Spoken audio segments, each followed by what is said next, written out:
working to install the electrification system, the catenary, for your new train system.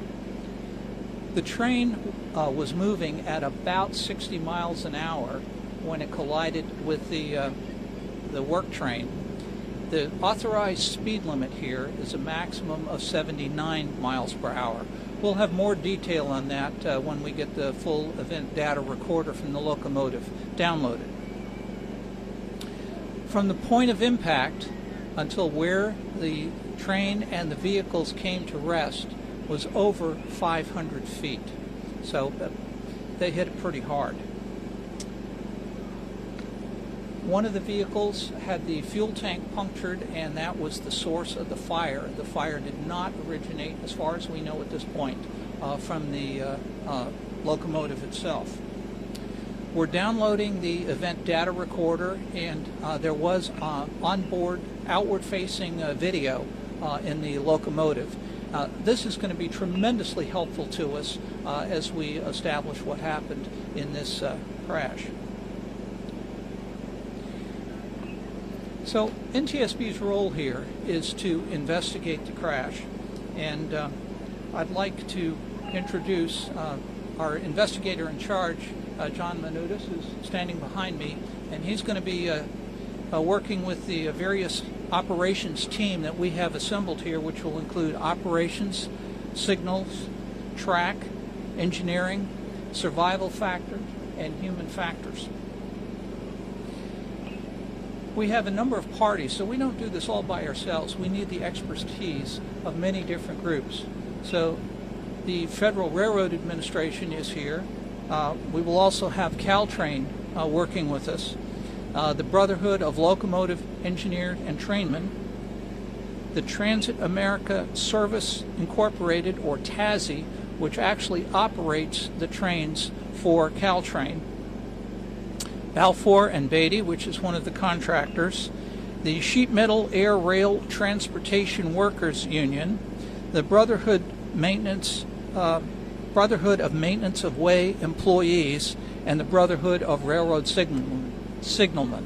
So we have a very broad base which will allow us to get a very good look at what happened with all of the different types of expertise that go along with that. Our team will be here for about several days, just long enough to get all of the perishable information, and we'll be collecting additional information for probably about 3 months. And at that point, then we go into the analysis phase, and that will take anywhere from 15 to 18 months before we get a final report and a probable cause. At each of these report areas, that will be made public on our website. Very simply, the purpose here is to understand what happened. That's usually pretty clear. But the why it happened is why we're here. And then most importantly, after we've done that, is to figure out how we can prevent anything like this from happening again. One of the aspects that we're going to be looking at is positive train control, and I'd like our investigator in charge, Mr. Minutis, to address that, if you would. John, would you talk about that? Thank you, Vice Chair Landsberg. Again, my name is John Minutis. I'm an investigator in charge for the Ntsb for this accident. And on behalf of our 6-person on-scene team and all of our colleagues and partners, our condolences to the victims of this accident and our gratitude to our federal, state, and local partners. In 2008, Congress passed the Rail Safety Improvement Act of 2008, which required that railroads install positive train control on certain passenger lines and other freight lines across the nation. This system is designed to prevent certain types of accidents and is in a direct response to tragic accidents that had happened up until that time. PTC is designed and engineered to prevent train-to-train collisions, incursions by trains into established work zones, to prevent the movement of trains into switches that are left in the wrong position, and to prevent overspeed derailments. Caltrain began a revenue service demonstration of their positive train control system in 2019, and in December of 2020 completed the installation and testing of a fully certified positive train control system. The performance of the positive train control system will be one of the focuses of our team's investigation while we're here on scene and as we go forward into the future. As part of that investigation, we can confirm that positive train control was on and active on the accident train at the time and day of the accident. Our team has captured various components from the system and begun the process of downloading and reviewing all of the PTC data available from this incident. Thank you.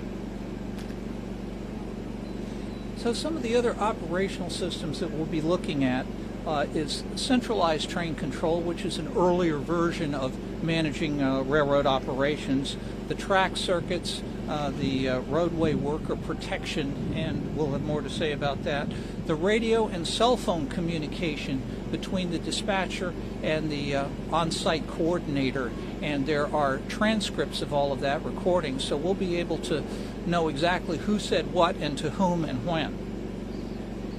Now, all of this may sound pretty simple, but it isn't. And NTSB has investigated quite a number of crashes involving roadway worker problems. Some of the more recent ones involved a crash in Chester, Pennsylvania, and another one in Bowie, Maryland, and unfortunately those resulted in fatalities. This is not an isolated incident, and it's something that NTSB has been working with for some time. So, railroad worker safety is on the NTSB's most wanted list. These are the items that we feel are the most important, and we really would like to see the system manage a little better. We have recommendations out. After each incident or crash, we will typically make some type of recommendation to the Federal Railroad Administration, to the railroads themselves, and maybe some of the employee unions to say, here's what we saw, what went wrong, and here's what we think we can do to make it better. I should point out, NTSB is not a regulatory organization, so we don't set the rules. We're an independent organization, and our job is strictly to look at the facts and present them in a bipartisan, non-political manner. That's hard to do these days, but that's how we do it. Some of the recommendations that we have out there for roadway work protection: we want to establish redundant systems, so if one system fails, there's a backup, so we don't have a loss of life. We want to check on dispatcher and foreman communications, which I just mentioned earlier, to make sure that there are no misunderstandings. And also schedule management, which is how the railroads control how the trains run up and down their tracks and at what speed, and obviously that's going to be different depending upon whether there's a work zone or construction zone going on. All of our recommendations are online, and they are available for you to see. Some of them have been there for years. Some of them are held open, as we hope that they will be adopted. Others have been closed as unacceptable, and all of that will be available. Jennifer has the links for you, so if you would like to pursue that. There's a lot of layers to the onion here, and that's why we want to spend the time that we are taking a look at this. At this point, we'll take your questions. If you would, please raise your hand. I'll call on you, then please state your name and who you're affiliated with. So, sir, since your hand went up first, you got the first one. My name is Centralized. I'm a reporter over at NBC Bay Area News here in San Francisco. The commuters are trying to figure out when they might be able to resume service. You mentioned that the team's going to be here on the ground for quite a while. Any idea when the scene will be released so that then Caltrain can start peeling this whole scene apart and figuring out how to fix service? Excellent question. Let me ask Mr. Menoudas about that. Thank you for that excellent question. Essentially, the question is, when will the NTSB release the scene to Caltrain to begin the repair process? We got on scene and really began our efforts today. We began in some earnest to get out and collect the information. Our our main focus while we're on scene is to collect perishable evidence, that evidence that will, if we don't grab it now, disappear. So our plan is to wrap that portion up for the physical evidence in the next 12 to 24 hours, move the evidence that we can to a secure location, and allow Caltrain to repair and get back the service for the commuters. Next question.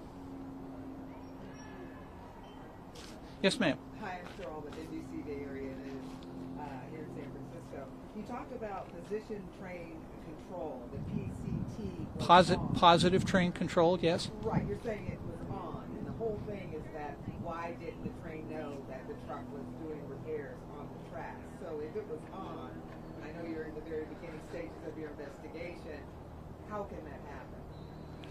The question is, if positive train control was on, why didn't it prevent the crash?